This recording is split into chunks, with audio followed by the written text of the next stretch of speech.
Okay. Let's continue to explore these outer ruins. Or, well, I say that it's a very small area, actually. Curious if that person seems more like a statue. Guess we'll find out shortly. As you wish. Oh, yeah. Oh, there's other people there, though. People who look very powerful and very rich. Older robed man. 4 figures stand before an otherworldly apparatus. An ancient structure of chiseled adra and metallic veins, ominous and looming like a silent observer.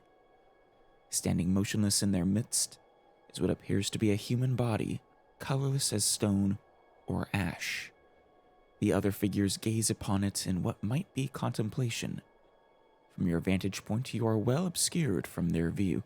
That's good. I have a feeling we're witnessing our first introduction into the actual plot of the game. Probably. The figure closest to the machine stands out among them. You think that's a machine? All right. A thick gray beard frames a face otherwise hidden beneath a metallic mask. Oh yeah, that is a mask. I was kind of thinking it was just one of the godkin.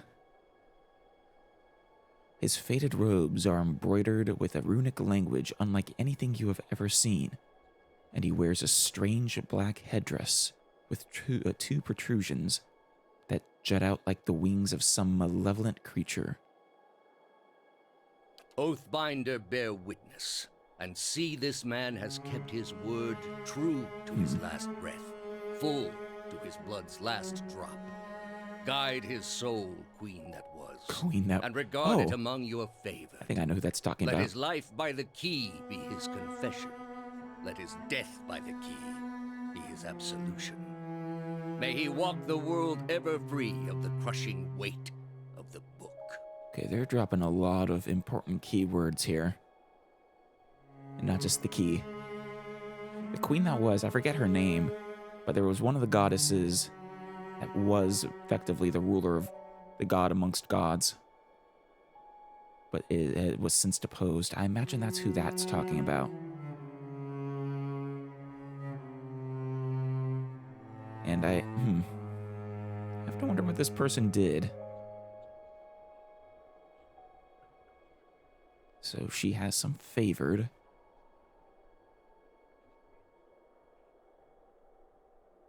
Wonder what the key is. Sure, we'll find out sometime. Interesting. Also the book. Your brother has done his part, and you have seen the power of his contribution. I will accept no further hesitation from the rest of you. In the sight of the queen that was, will you fulfill the oath? Will you take your place beside your brother in the endless esteem of her memory that is without flaw? Step forth, and be assured of the great worth of your life's course. Huh, so he was one of them.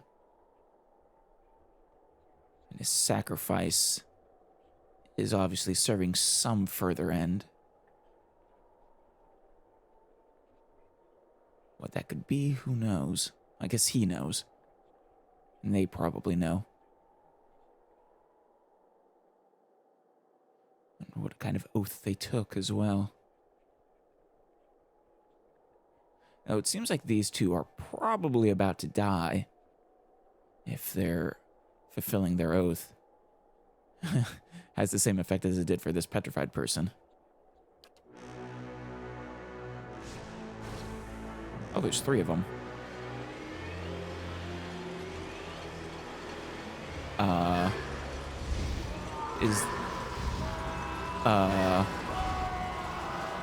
Yikes. That's horrifying. They're sucking their souls out or something?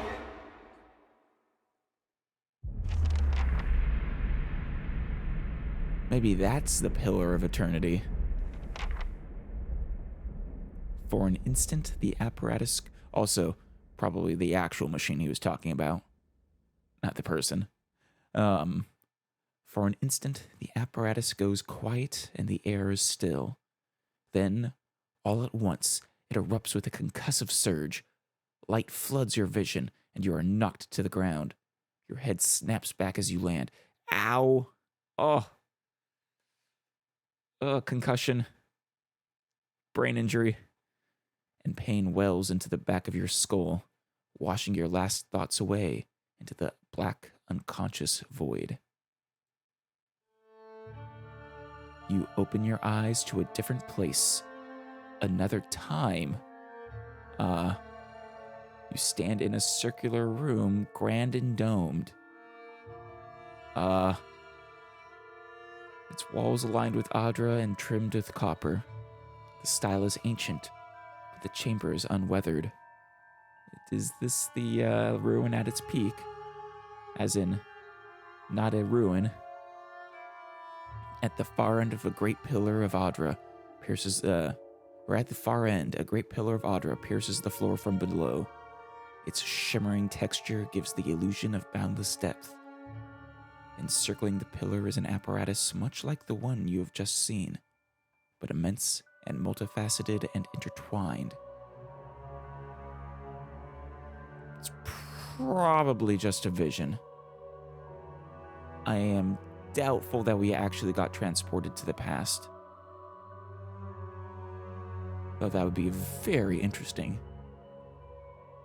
Your thoughts are yours and not yours, and they seem to exist before you think them, and they are all questions. Pressing questions, troubling questions, questions that must be answered or what? Oh, it's that guy. At the base of the pillar now, you see a man with a thick gray beard and ceremonial robe, crowned with a strange ornamental headdress. You know this man. You are walking towards him now at a pace that is hurried while trying not to appear so. Am I inhabiting the memory of someone else, perhaps? You have something you want to ask him. One question above all, and the question spins madly in your mind.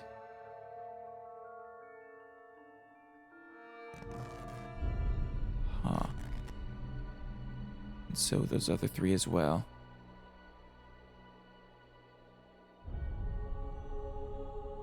You awaken to find your malaise has broken, only to be replaced with something far more concerning.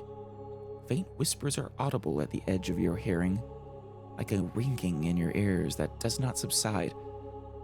Oh boy, the brain injury actually... Well, it's probably something more mystical.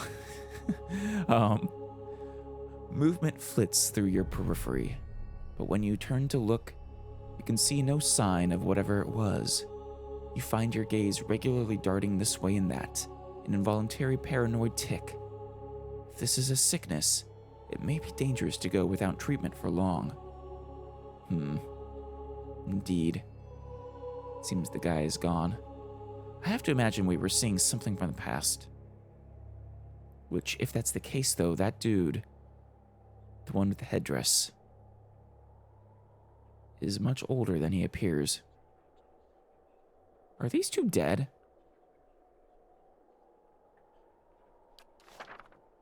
Figures at the machine stand frozen in place, flesh and blood replaced by cinders and ash.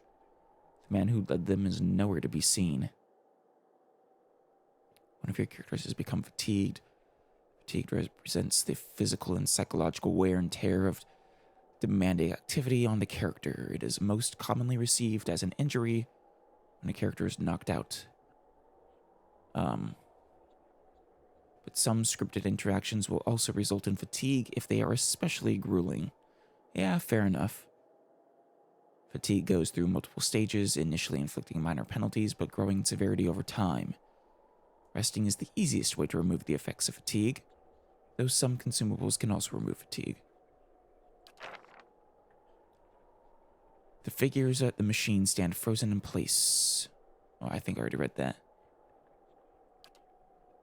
Heoden and Kaliska lie bloody on the uneven cobbles, their bodies twisted unnaturally in death. Damn it. They did die. You are alone and far from help. Gilded Vale may be your best hope of receiving treatment before things get worse. Man, didn't they both have family waiting for them there?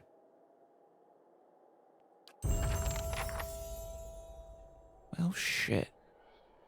Here, I thought they were our first two party members and they would follow us forward into the... Okay, that whispering is very creepy. I was going to say into the great unknown. Yes, we have a level. After surviving an explosion outside of the ruins of Kilantlis, I experienced a vision. Since then, I've been hearing sounds with no source and seeing things that aren't there. Clearly, we got something from that pillar that we weren't supposed to. And that's still just Gilded Vale. Okay. Oh, visions. That's new. You've seen visions of another time and place. You are walking in a grand chamber toward a giant machine and a man standing in front of it. You wanted to ask him something, but what it was wasn't clear.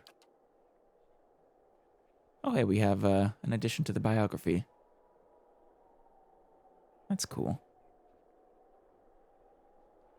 You emerged from the ruin to find a strange ritual being performed at some kind of ancient machine.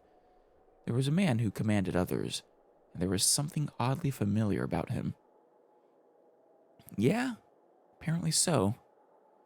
As he left, the machine began to spin, generating some kind of energy. There was a blast that felt like a windstorm. Like the windstorm you had encountered earlier. Yeah, I did notice the similarity in the effect. Turned the others who had been with him to ash, and neither Heoden nor Kalisha survived. You were knocked unconscious by the blast, and when you came to, you felt odd. You were seeing things, hearing things. You departed the ruins attempting to reach Gilded Vale on foot, where hopefully you would find someone who could cure you. No kidding. Should we read the lore now? It looks like it's mostly pretty short. Audra. A shell-like organic material sought after by artisans because it is easy to shape, and animancers because it is unique of its unique ability to draw in, hold, and channel souls. Right, we already knew that. Animancy, the science of soul manipulation. It's gotta be taboo, right? You'd think. A field both controversial and relatively new. Though, I guess, aren't we technically an animancer then, as a cipher? Banned in some nations like Eder, but permitted in other countries like Deerwood and Valian republics. Well, maybe that's why we're on the run. Ordinarily, people who do not consciously remember their past lives. Someone with an awakened soul, however, has had either memories from a past life or an entire past life personality emerge in present day. Huh. I am suddenly very, very suspicious, or rather, I'm thinking that we may have an explanation for what we were seeing. As with ordinary memories, frequently an awakening is caused by seeing something in the present that recalls a past experience.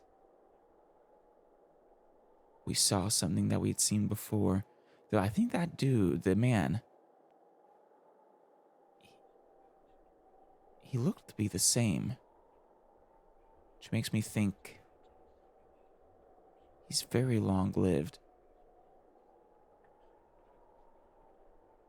But apparently reincarnation is in fact a thing in this world. Though normally you don't keep memories. The Brath's Wheel, also known as the Wheel of Life and Death, or simply the Wheel. Brath's Wheel is a metaphorical concept used to describe the collective churning of souls as they leave their bodies upon death, exit the world through pillars of Adra, and then are reborn in new bodies. Oh. Huh. That explains why Adra conducts souls so well. Seems like it'd be very heretical to harvest Adra then, considering they're kind of very critical for the cycle of rebirth. Biawak, the windstorm local to the wilds of Glanfath. Those caught within the storm have their souls sheared from their bodies, which truly just sounds awfully painful. Angwith, the name of an extinct civilization that dates back more than 2 millennia.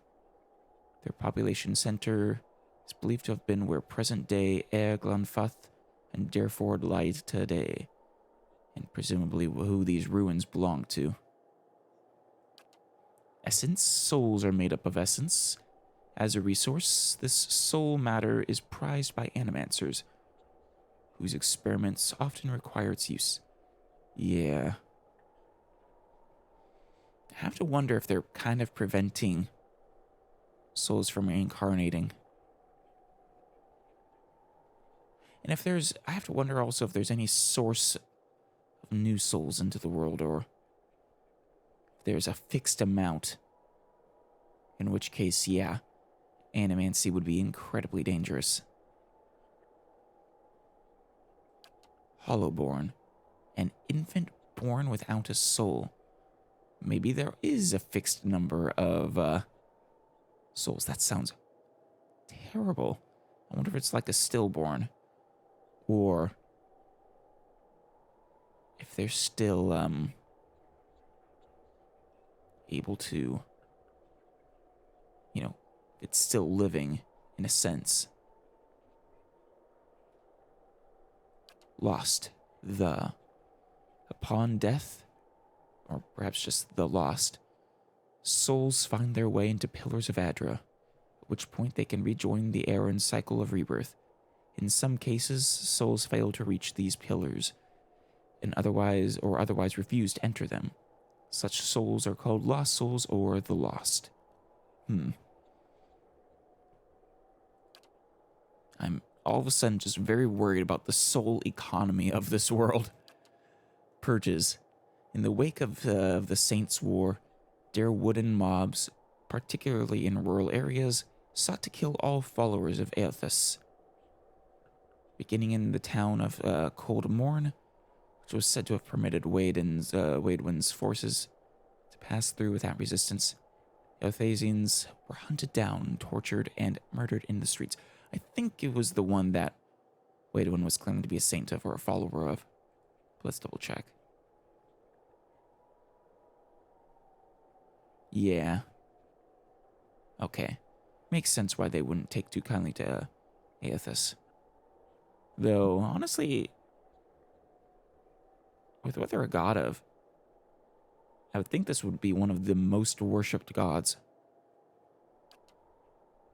Raid Ceres. Darewood's a neighbor to the north. It's a nation firmly rooted in its Aethasian faith, so probably doesn't get along too well with Darewood. Fervor that took hold during the events of the Saints' War and remains even after the apparent death of Aethys. Honestly, though, perhaps Aethys is the one they were talking about. Well, maybe not. They say traditionally shown as a man, and they very distinctly referred to them as a queen, which made me think of, who was it? Yeah, Wadika. That's the one I was thinking they were probably. Oh, yeah. I mean, goddess of justice, law, oaths, promises, rulership. Definitely Wadika. I mean, all his talk about oaths and things and fulfilling them, yeah. And the fact that he said the queen or the queen that was. Yeah, I'm about 99% positive that's who they were referring to. Though, since Wodika is the goddess of vengeance and memory, I have to wonder if their goals still have to do with Aethys. I mean, it wouldn't surprise me if someone wants to bring this god back to life somehow. Because, I mean, I wouldn't even say that's a bad thing. Having the god of rebirth, death, or dawn, spring, etc., dead, sounds like a recipe for disaster. But anyways. Yes. The Saints' War, which I think we already read before. Yeah, Waidwen was invaded by Darewood, where he was, or invaded the neighboring Darewood, where he was defeated. Yeah. And began in that northern nation, which makes sense why they would still follow. The Salvation, an attempt by animancers to curtail the number of Hollowborn deaths during Waidwen's legacy by transfusing the souls of animals into Hollowborn children. In hopes they could care for themselves. The practice was a catastrophic failure, resulting without exception in the creation of Wicts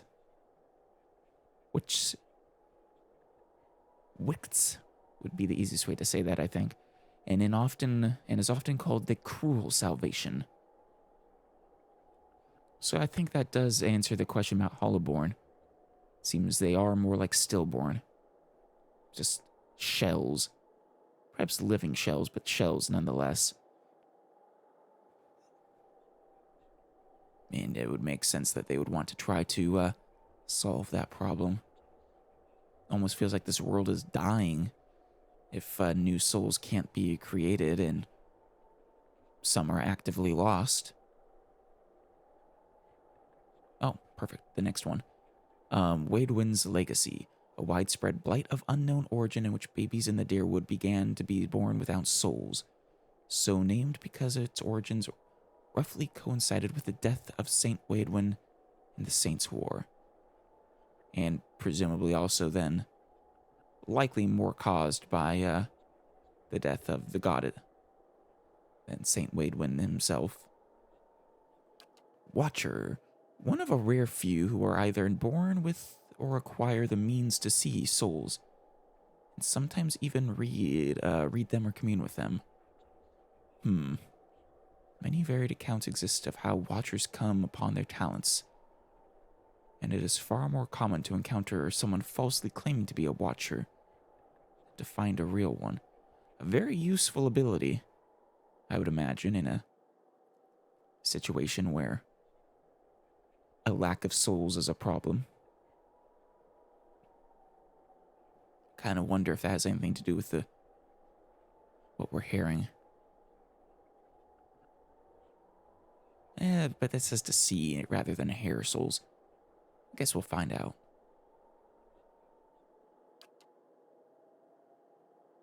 It wouldn't surprise me if that's the kind of unique thing, though, that makes us the protagonist. White March. A series of fallen Pragunan territories that were settled by dwarves in the earliest colonial years of the Eastern Reach. The most prominent settlement, Durgan's Battery, was well known for its high-quality bronze art objects and unparalleled steel weapons, shields, and armor. Over several decades, the White March's various settlements were either overrun by myriad raiders or collapsed due to growing fears of instability. The stronghold of Durgan's Battery was apparently abandoned and sealed almost 2 centuries ago, marking the unofficial end to the White March. I think that's the name of this, the expansion, right? Presumably that is what the expansion will deal with. The arms of the White March can still be seen on fine pieces of bronze and steelware circulating in the Eastern Reach. The symbolism of the mountains is obvious, the linked circles of the top were common to many Pargruin settlements, representing the common link of kinship between them. The yellow field, not often found on metalwork, indicated the bronze work that the White March was initially famous for. And finally, the thing I don't like to say, the Wicht. Or I guess we could just call him Witch. The Witch. A hollow-born child that has, through the science of animancy, been made of the vessel of the soul of an animal. In time, all such children become feral and violent. Yeah, I would imagine they would have retained the traits of whatever animal they were infused with. And for the body of a human, or, well, not necessarily a human, of a kith, the soul of an animal. Well, all right then. Oh, friendly fire, I was wondering about that. Many spells and abilities that cover an area of the battlefield can harm both enemies and allies. If an ability lists an AoE radius, it affects everyone in the area.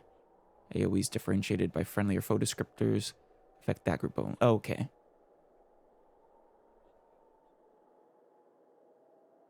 An ordinarily hostile AoE will not affect allies in the outer margin of the area provided by a high intellect.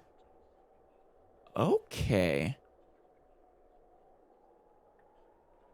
So the extra area of effect we get from our intellect doesn't harm our allies. That's good to know. That's good. I wonder, I would have to check to see if it's distinguished with any, the extra area effect, whether it's distinguished with special, coloration or marker or something. And shift-clicking a series of actions or waypoints adds them to an action queue. Nice! So it is more like, I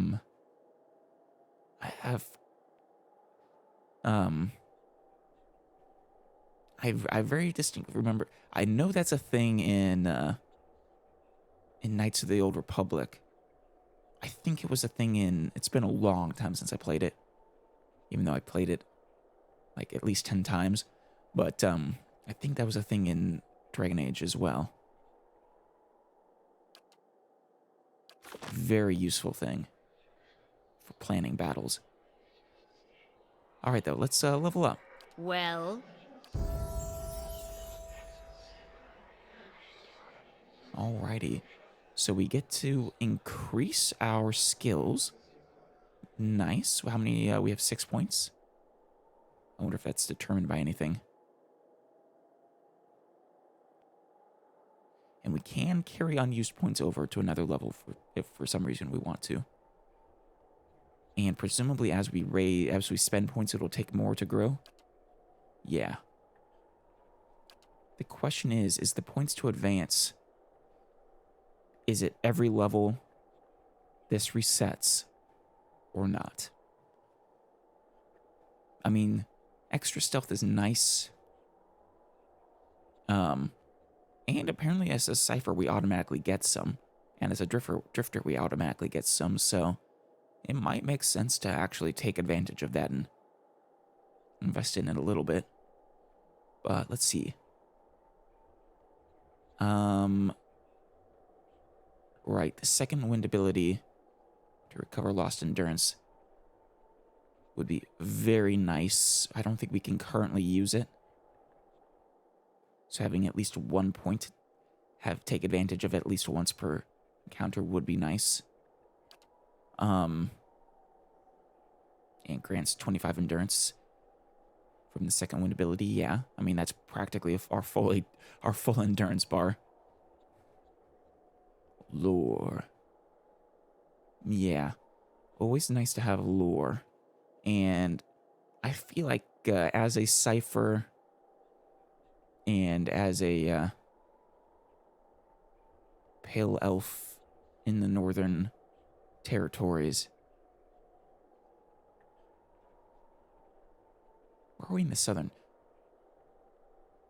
Was it the northern or the southern territories that is the white that wends or whatever it was called? The point is, in unfamiliar territory, it would make sense that we would be seekers of information.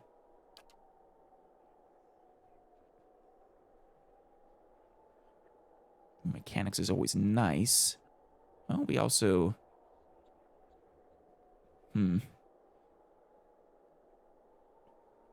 Another situation where we get some from Cypher and from Drifter, which might be nice to take advantage of, especially since we don't have another...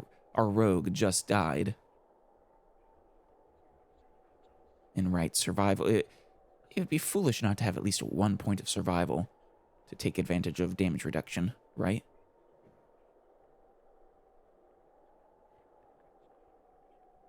I'm not sure how much damage reduction it gives us, but summer damage reduction is better than no damage reduction.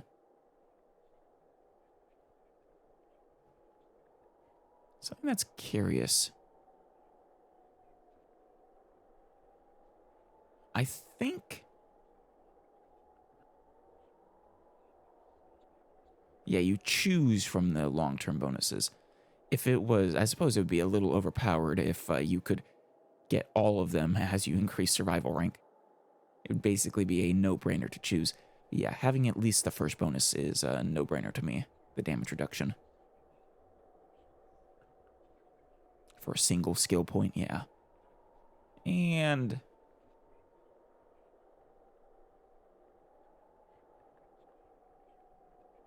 yeah.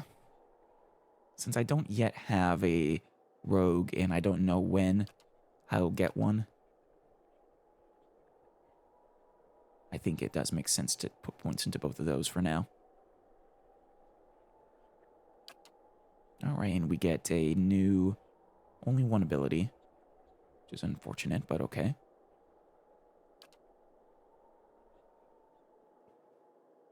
The Antipathetic Field.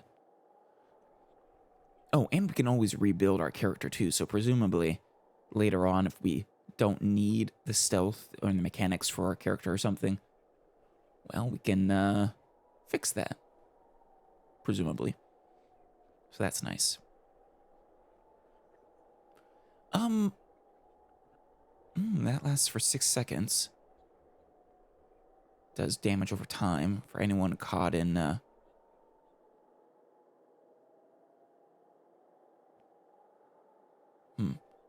The user takes damage as well?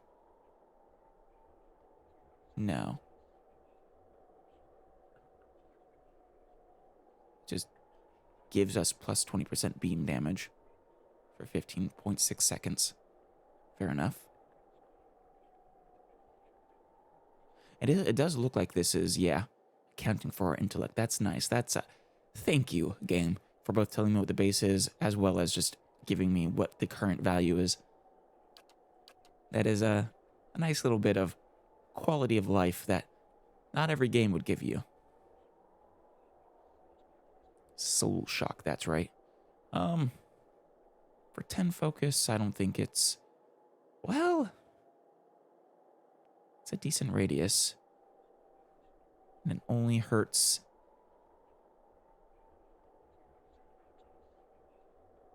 Oh no, it does hurt everyone, it looks like. But I mean, if you only have one tank with surrounded by enemies, Soul Shock would be really nice. Tenuous Grasp was... Right, frightens, confuses them. I would rather you keep using Blinded, the blinding one, than Confusion. Confusion can be nice, and this does last for quite a long time. But... yeah. Now, Whispers of Treason definitely seems like something I should get.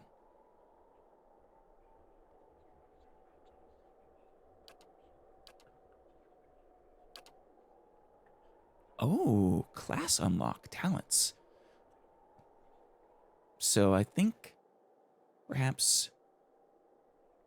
Okay, these are all class talents. Then you have offensive talents, defensive talents, and utility talents. Now, this reminds me more of like Pathfinder almost. Well, those were feats, though. It's the same idea, right? Let's see what the class talents are first. Biting Whip. The Cypher's Soul Whip bites deeper, granting a bonus to damage. Oh. Okay. Modifies Soul Whip. Plus 20% melee damage. Plus 20% ranged damage. Very nice.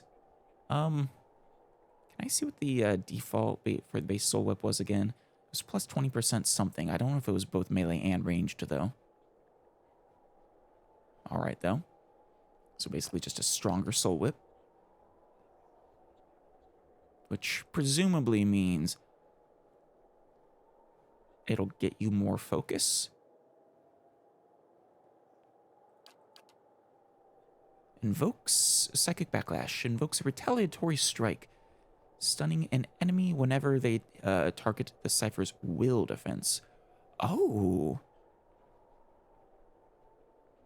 That's a nice little defensive bonus there.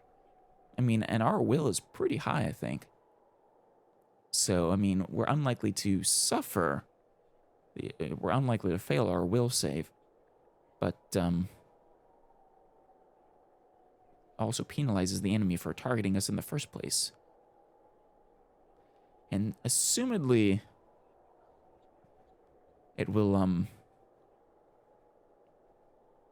even if it's not directly targeting her, and say it's like an area effect, it'll still work. Draining Whip. Enhances the draining power of the Cypher's Soul Whip, regenerating focus more quickly. Oh, yes, please. Absolutely.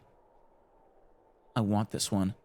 But we'll see what the other options are as well.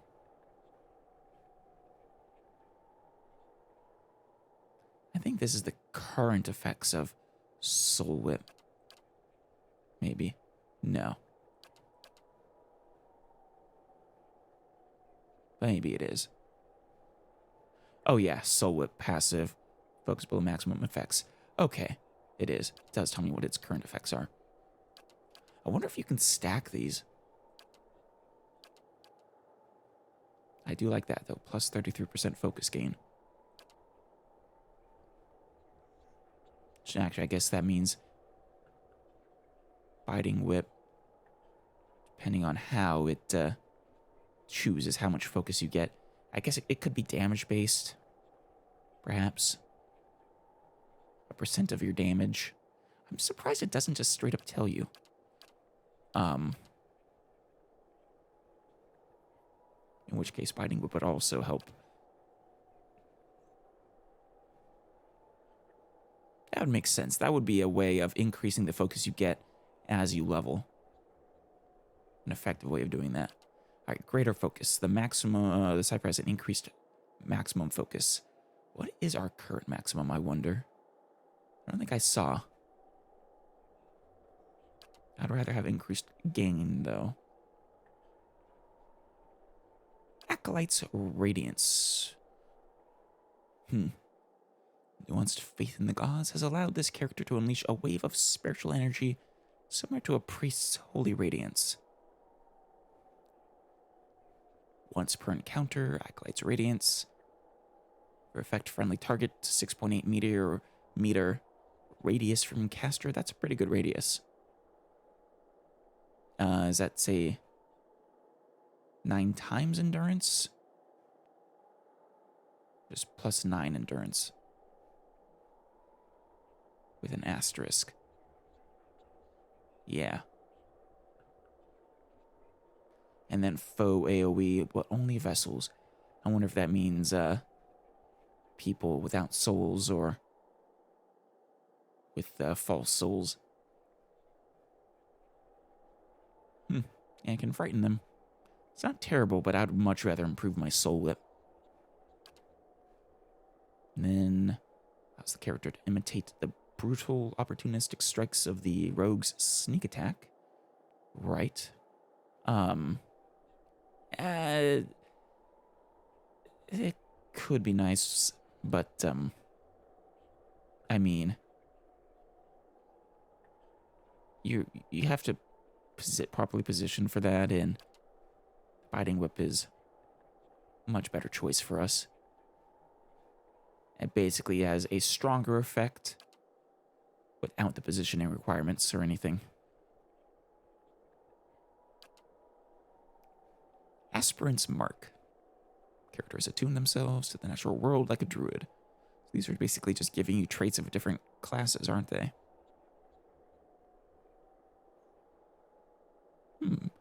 Decreases a foe's reflex and deflection by quite a bit. That's pretty nice. Or by quite a bit for quite a long time. But it's only once per encounter. It's still not good enough to make me give up on improving my whip. And then Paladin's ability, Gallant Focus, Modal. It just improves our accuracy. Opposite Suffering. This one is for the monks. And then let me guess, Berserkers, Barbarians. It doesn't say. Oh yeah, no, it is Barbarians. Channels their tremendous rage, increasing attack speed, might, and constitution, while lowering deflection and concealing the character's endurance and health. Yeah. I don't know what concealing it does. But, it's to prevent me from making decisions based off of that. That's an interesting way of doing things. Hell, makes sense. Sort of artificially, because if you're enraged, you're not going to care about getting hurt. Prestidigitator's missiles. Okay, that's definitely wizards. As a hedge wizard, character has learned how to duplicate the effects of one of the most popular spells in the Eastern Reach, Meneletta's Minor Missiles. Is that because Magic Missiles is trademarked? I think it might be. I'm gonna guess it's the same exact effect, though. We're pretty close. 3 missiles, fast, range, and does some damage, yeah. Though, apparently these ones don't automatically hit, so maybe not quite as good as magic missiles.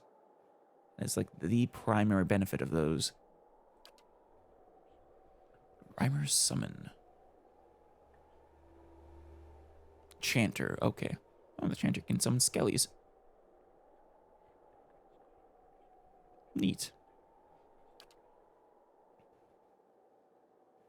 This is Rangers, yep.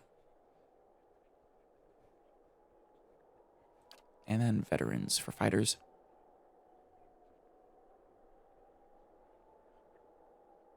It's a passive ability.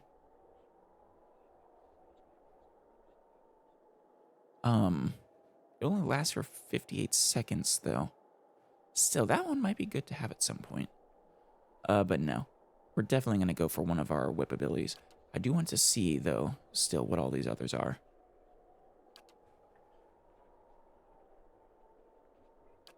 So these just improve your ability with certain weapon styles. Fair enough. It might be also useful to get some at some point once I decide on my actual combat style. Defensive. Oh. Engagement limit. Wait, so there's a limit on about the number of characters you can have engaged. Oh, for the purposes of attacks of opportunity. I see. That's actually nice. Not for us, but for a tank. For whoever our frontline fighter is, or will be. Snake's reflexes. Just increases your reflex defense. I think we have a really high reflex currently. What I need is deflection. And lots of it. Maybe fortitude as well, but I'm not too worried about that one. Nor am I worried about will.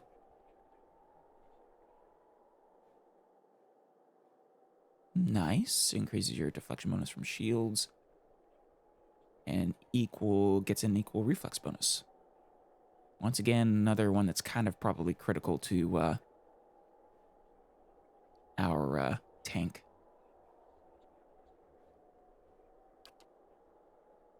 And then Graceful Retreat. Grants a bonus to all defenses against disengagement attacks.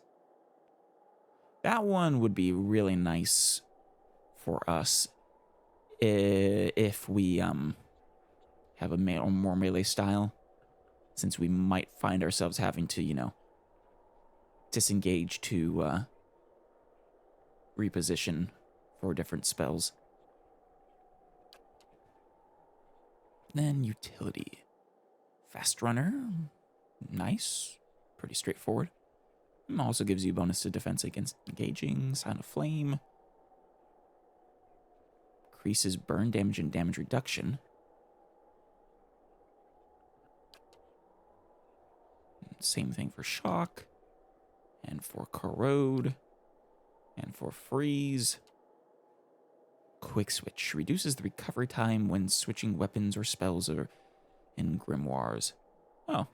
Well, that one, obviously, the grimoire part is for, wizards, but interesting. Curious how that mechanic works. I'll be interested in getting our first wizard sometime. Minus 1.5 weapon change recovery. And good to know that you do have a weapon change recovery. Makes sense. Takes time. It would take time to flip through your grimoire. So that makes sense as well. Making the fact that wizards are casting out of a spell book actually come into play mechanically. I kind of like that, actually.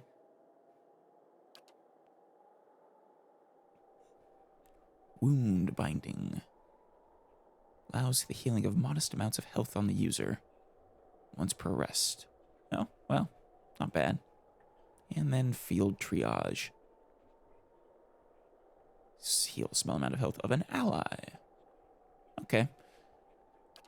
Interesting stuff. Once again, I was pretty sure I was going to take this, and I am. We're going for the Draining Whip.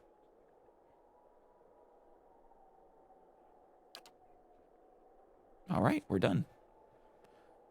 Doesn't look like we get ability increases, but maybe we will, like, every 4 levels or 3 levels or 5 levels or something. 4 if it is by D&D rules.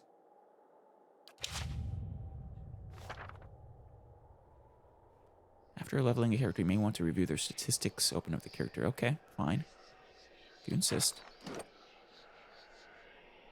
It'd be nice if it would tell me what my maximum focus is.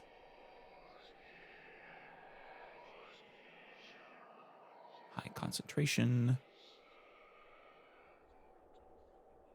Ooh, we are majorly fatigued. We definitely need to rest. Also, we need to fix our knee. I seriously am shocked. It doesn't just straight up tell us what our maximum focus is, so like right under endurance or something. Maybe I'm just missing it. I mean, I currently have 10 focus. Oh, right, Galen's Pledge we have as well for increasing our endurance. I wonder if our maximum is currently 10. What is it? Of course. Can I not? Well? Can I not get their stuff? Oh, wait. There we go.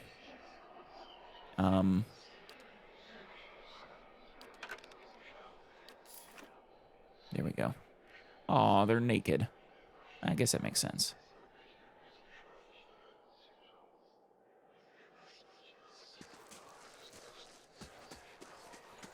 Oh, do I want to switch to...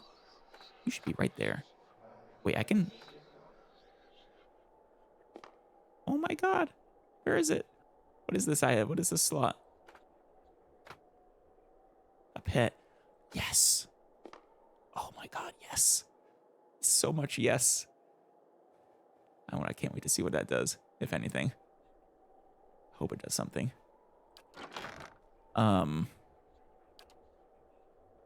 Yeah, scale armor. How does that compare? Better, so it has better slash resistance, or no, the same slash resistance, better just, I guess that'd be like blunt. Not as good pierce. Our speed, our recovery speed is less though. Quite frankly, I don't think it is significantly better than leather armor. It's a slight trade-off. I guess it's better with freeze by quite a bit.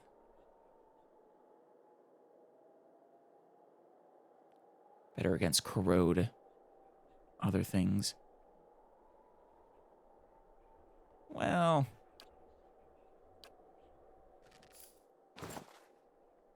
there we go. Any weapons of theirs I want to take, I don't think so. Guess I could take the medium shield for my, if I'm using my hatchet.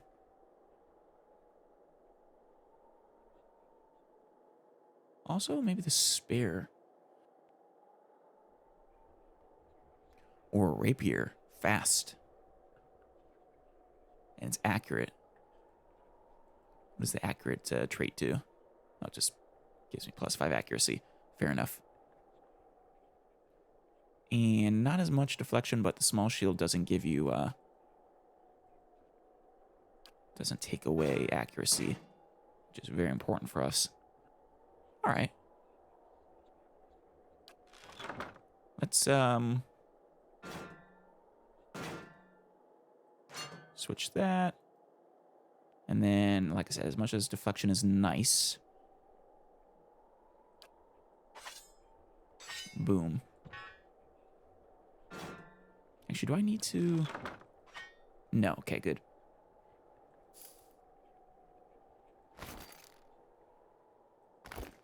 Yeah, slightly slower recovery speed, but slightly better armor.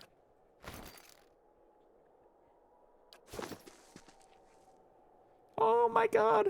Our little miniature space piglet. That is amazing. Please tell me it can't die. Dear cat. Oh my. What the hell is that? It's a torture device. The thing that pulls you. It's terrifying. Someone has a bad memory here. Yeah, no, I think I might be a watcher.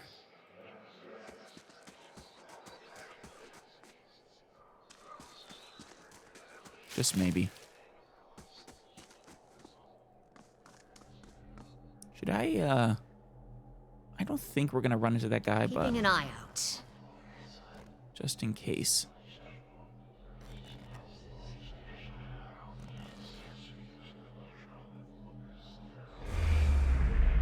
Oh, yeah. Being burned at a stake. Freaking yikes. Ugh. Oh, hey. They're not going away. Let's take a look at these. I think we're fine. No, don't camp. I wanted to turn that off. Vessel. These are vessels. Yeah, I'm collecting their flesh, too.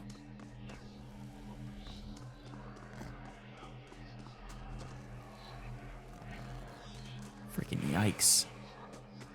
Yeah, that caused that one to go away.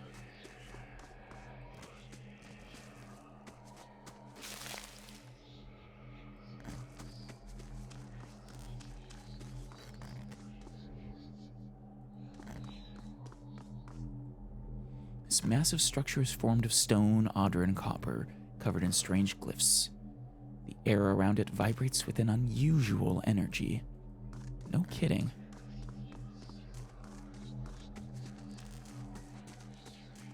Very dark back here.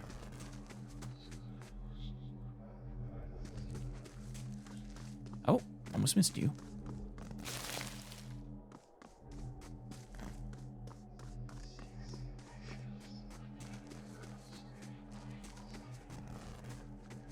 Well, can't believe this is kind of in the way. Oh, hey. A world map. Valewood, Gilded Vale. And then, Modmer Bridge. And some city. Oh, yeah. Defiance Bay. Okay. Well, this is a nice big area. Love the painting of the map. Is this how we're supposed to leave this area? I was looking for, to click on the edge of the map like in Baldur's Gate. But it seems, that is unnecessary. Yeah. I imagine there's some places you can't use this. But, alright. Well, we spent, a whole hour there. A whole hour in this tiny little area, I guess. But next time we will head off to our first real location. Oh. To the Vale Wood. First stop, or I guess technically second stop on our way to Gilded Vale. Where we're going to have to report some unfortunate deaths to some poor family members of brief companions we had.